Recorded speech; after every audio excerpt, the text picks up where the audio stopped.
Socio-Economic Rights and Accountability Project, SERAP, has published a report accusing 3 previous administrations of squandering 11 trillion naira electricity funds. Now, SERAP says the money, which comprises public funds, private equity and social investment, was misspent during Presidents Olusegun Obasanjo, Umar Yar'Adua and Goodluck Jonathan's regimes. Correspondent Femi Akonde has details. The media launch of a scathing report of corruption in the electricity sector, tagged From Darkness to Darkness, produced by the Socio-Economic Rights and Accountability Project, SERAP. Indeed, SERAP is not a pushover in civil rights advocacy in Nigeria. This report is a revelation of how Nigerians pay for the price of corruption. The executive director of SERAP, Adetokunbo Mumuni, says it is time for anti-graft agencies in the country to scrutinize activities in the electricity sector. It is for corruption in the electricity sector that our health institutions are not functioning. It is for corruption that the courts will not sit, for instance, at the time they are supposed to sit. It is for corruption that a lot of things that will make industry grow in Nigeria are not happening. So the level of corruption in the sector is monumental and far-reaching if you look at it from the human angle to it. So if you are able to solve the problem of corruption in the sector, we have electricity, and if you are able to have electricity functional, sustaining one, then progress will be made in Nigeria. The report states that the total estimated financial loss to Nigeria from corruption in the electricity sector since 1999 is 11 trillion naira, and it may reach 20 trillion naira in the next decade. This report has come at a very opportune time. Fiery human rights lawyer Femi Falana overwhelmingly endorsed this report detailing the rot in the electricity sector, and he called for the decentralization of power generation, distribution and transmission. We cannot continue to centralize power generation, power distribution, power transmission, because the Constitution has not said so. We are challenging the 36 state governments in Nigeria to stop running to Abuja to get license. We want to generate 10 megawatts. You are running to Abuja to do what? There has been numerous and unending probes and inquests into activities in the power sector, but the corruption persists.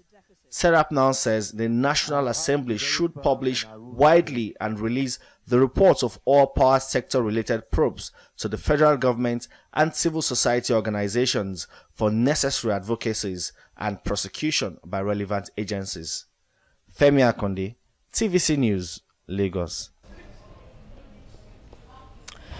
Well, we have the Executive Director of the Socio-Economic Rights and Accountability Project, Adetokunbo Mumuni, the man behind this damning report that has got Nigerians really thinking. Yes, indeed. Good morning and thanks for joining us. Thank you so much. According to Femi Akonde's report, reflecting what you said in your report, yes, the corruption persists. That is even more worrying.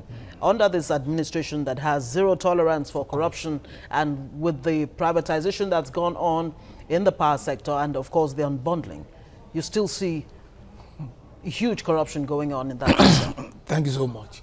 Let me just say, SERAP commissioned a professor to research into all the problems and come out with things to move on with. That is the background to it. The report was sponsored, the publication of the report was sponsored by MacArthur Foundation. Yes. Now, what we have seen is that, you see, let me first of all take it from the angle of us sponsored, the publication of the report was sponsored by MacArthur Foundation. Yes. Now, what we have seen is that, you see, let me first of all take it from the angle of all the monies that had been expended on, for instance, and the process of privatization of the sector. You see, when you say things are not moving properly and you expended endeavors to make it okay, and you are not getting what you intend should be gotten from your endeavor, you should take a step backward and see what is going on, what you have done rightly or wrongly. And that is the essence of the report. The Obasanjo regime, the Yar'Adua regime, and ultimately the Jonathan regime said we want to privatize, for instance, the electricity sector. Now, privatization, when you say you privatize, you will be talking about, you spoke about making or selling the assets of NEPA and PHCN. When you sell something, you must make profit from it. But what the report gave us was that those to whom the sector was sold didn't contribute a dime. What happened was that they took the assets of NEPA and PHCN to the bank to obtain loan without contributing anything. That is the depth of the problem. You see, it's like, to us, what has happened is monumental fraud on Nigerians. That is why they won't meter us. Because when you are metered appropriately, you will not pay for what you do not consume. And when they say, when you apply for meter, they will say there is no meter. But there are, on the Lagos-Ibadan Expressway, there is a company manufacturing meter that has meter there. In their warehouse. In their warehouse. So what this report shows, that Nigerians are made to suffer, Nigerians are made to pay for what they are not using. And again, the report also reveals that a lot of probes are being conducted by the National Assembly, by government, into matters in the electricity sector. Which didn't lead anywhere. Yes. Okay, we'll come to all of those, the points that you made in the reports, definitely.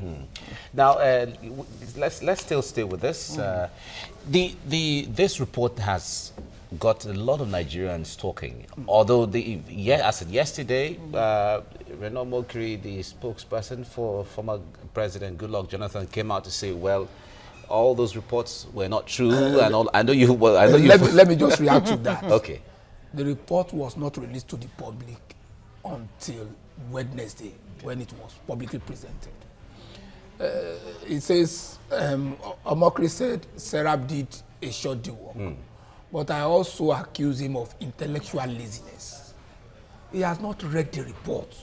Nobody knew about the report until it was launched on Wednesday. So how do you comment a report that you have not fully digested? That is the first problem. Again, he got the purpose of the report wrong. He was supposed to be defending President Jonathan. We never accused President Jonathan of squandering 11 trillion. We said from the beginning of democracy up until recently, 2007, the three successive governments had, in a manner of speaking, mismanaged the electricity sector. That is the point we are making. So you cannot comment on a report that you have not read.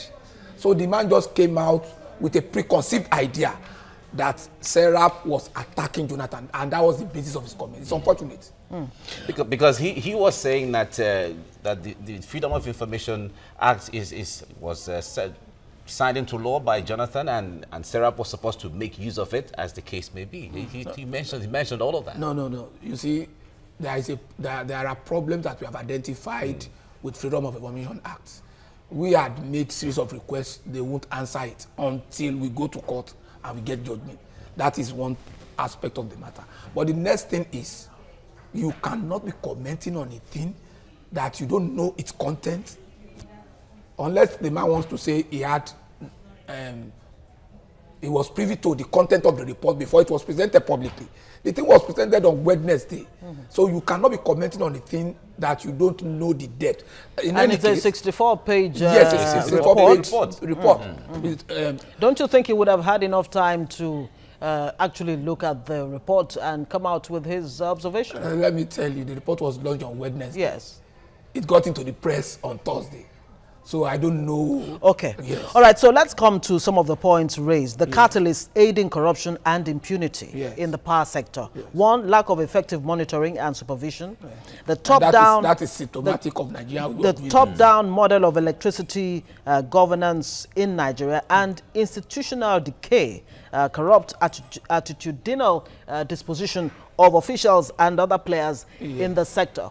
How, to what extent really is this reflective of what is going on in the power sector? Because on the other hand, you have the Gencos and the Discos saying that the real problem, the real challenge in the power sector, why Nigeria will continue to go from darkness to darkness, is the lack of cost reflective tariff. Let me tell you. You see, they can't say that to the dogs or to whoever.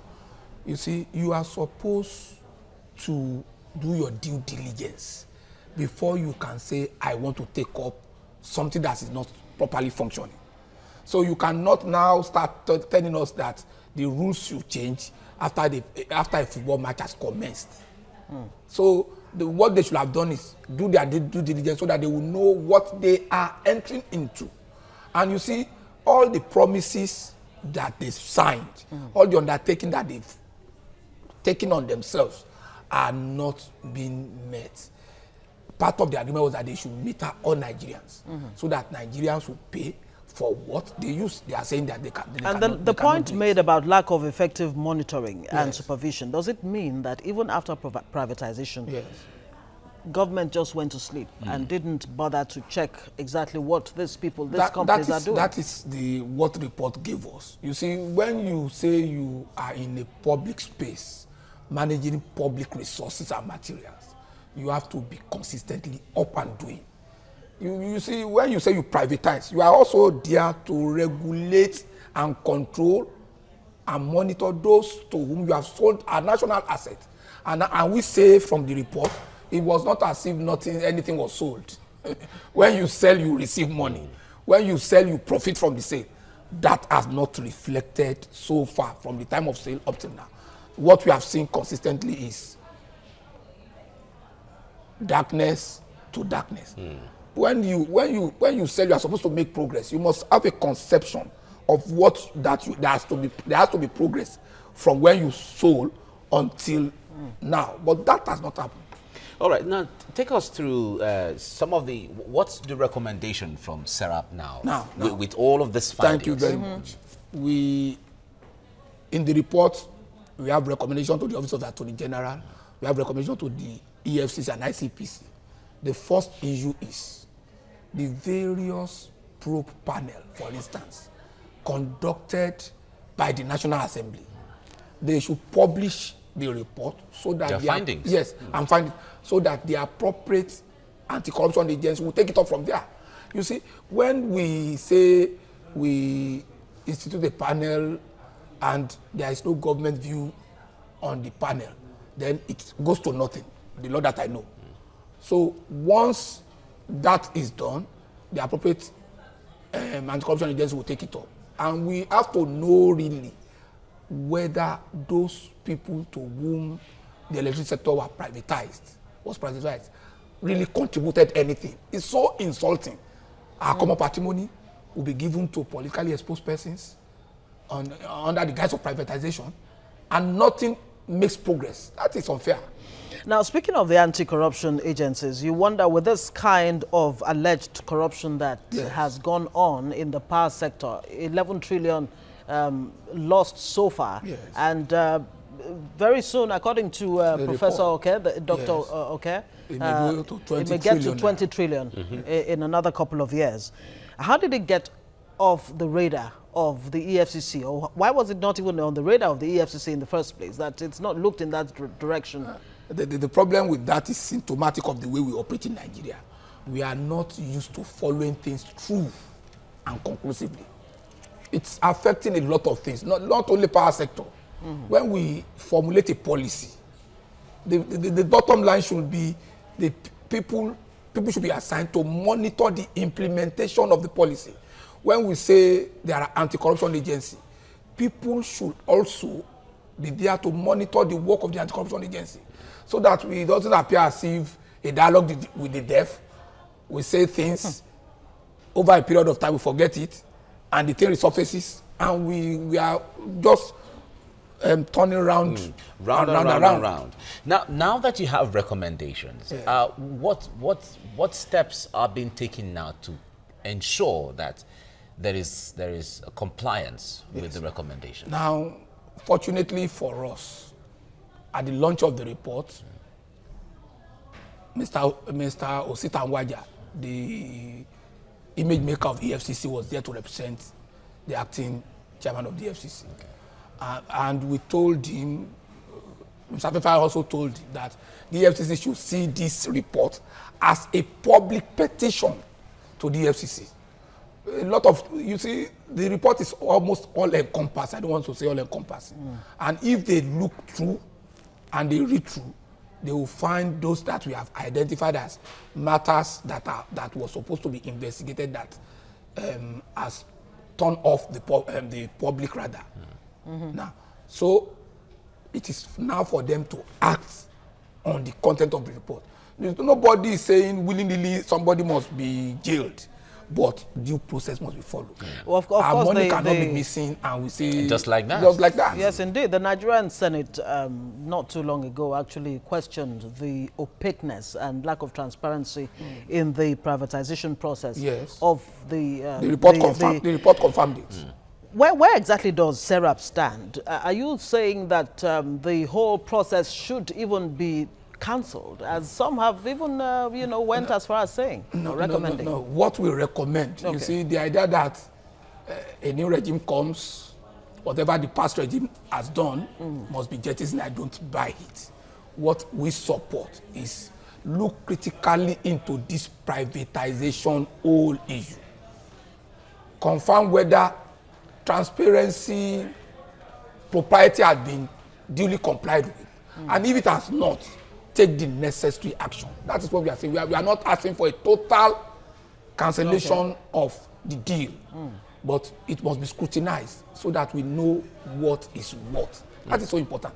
Thank you very much, Ade Tukumba Mumuni, for coming on the program. It's a pleasure being here. That report is one thing Nigerians are really digging deep into to understand what's really going on. But we must thank you for your exercise for Nigerians. Thank you so much.